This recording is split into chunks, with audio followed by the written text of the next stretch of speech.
করবেন, ভাববেন যে একা থাকা ভালো কোনো বেঈমানের সঙ্গে থাকার চাইতে, একা থাকা অনেক ভালো কোনো বিশ্বাসঘাতকের সঙ্গে জীবন কাটানোর চাইতে, একা থাকা অনেক ভালো কোনো মিথ্যাবাদী প্রতারকের সঙ্গে থাকার চাইতে।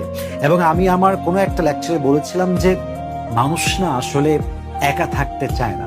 এই পৃথিবীতে nobody wants to survive alone. এই পৃথিবীতে আসলে একা কেউ বাঁচতে চায় না, সবাই লাইফ পার্টনার চায়, সবাই কেউ ট্রাস্টেড কাউকে চায়, সবাই একজন ভালোবাসার মানুষকে চায়।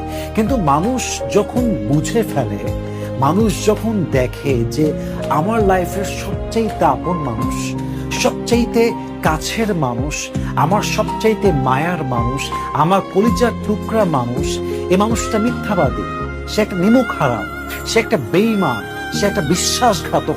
মানুষ যখন এটা বুঝে ফেলে তখন মানুষ আসলে এটা ডিসাইড করতে বাধ্য হয় যে বেঈমানের সঙ্গে থাকার চাইতে একা থাকা হাজার গুণ ভালো, একা বাঁচা হাজার গুণ ভালো। মানুষ আসলে একা থাকতে চায় না, মানুষ একা থাকতে বাধ্য হয়।